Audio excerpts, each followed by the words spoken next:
रंजन कला मंदिर अर्थात नागपुरातली सगळ्यात जुनी संस्था अशी म्हणता येईल, ज्याला या दसऱ्याला 75 वर्ष पूर्ण झाली. तर हे आमचं अमृत महोत्सवी वर्ष आहे. अर्थात रंजन कला मंदिर म्हटलं की पुरुषोत्तम दारव्हेकर हे नाव आलंच, कारण त्यांनीच संस्थापक तेच होते, त्यांनी स्थापन केली. आणि पुरुषोत्तम दारव्हेकर हे नागपुराचं नगरभूषण असलेले मोठे लेखक दिग्दर्शक, आणि त्यांचं नाव कट्यार काळजात घुसली, अनेक नाटकं तुम्हाला सगळ्यांना कल्पना आहे. आज आनंदाचा भाग असा आहे की 75व्या वर्षी आणि पुरुषोत्तम दारव्हेकरांची जन्मशताब्दी याच वर्षी आहे. त्यांचा जन्म 1 जून 1926 साली झाला आणि आता हे त्यांचं जन्मशताब्दीचं वर्ष सुरू आहे. तर आम्हाला खूप आनंद होतो आहे की यावर्षी आम्ही पुरुषोत्तम दारव्हेकरांचे नातू आविष्कार दारव्हेकर हे पण अभिनेते आहेत. मुंबईला अनेक सिरियलमध्ये आपण यांना बघितलं असेल, हिंदी मराठी चित्रपट, त्याच्यानंतर बिग बॉस मराठीमध्ये ते होते. तर असा अनेक नाटकांचा, सिनेमांचा, सिरियलचा अनुभव असलेले आविष्कार दारव्हेकर हे साहजिकच नागपूरला असताना रंजन कला मंदिरच्या बालविभाग बालरंजनमध्येच त्यांची जडणघडण झाली. आणि मग असा विषय आला की त्यांनीच जन्मशताब्दी वर्षाकरता, संस्थेकरता नवीन नाटक लिहून दिग्दर्शित करावं.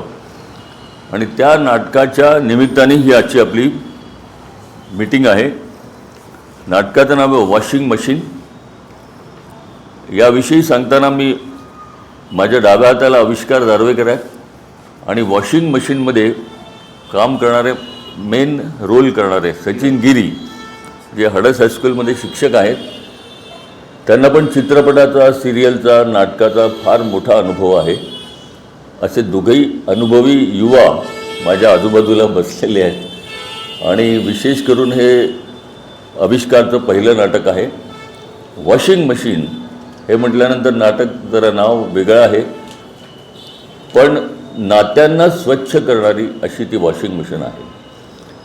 एक वेगळ्या प्रकारचं नाटक, ज्याचं फ्लेवर वेगळं आहे, विनोदी असूनसुद्धा वेगळ्या मार्गाने ते जातं. त्याच्याविषयी आविष्कार दारव्हेकर तुम्हाला सांगतीलच. सुमारे 1 ते 1.5 महिना याची तालीम आम्ही करतो आहे आणि 21 शनिवार संध्याकाळी 7 वाजता वनामती सभागृहामध्ये याचा प्रयोग आहे शुभारंभाचा.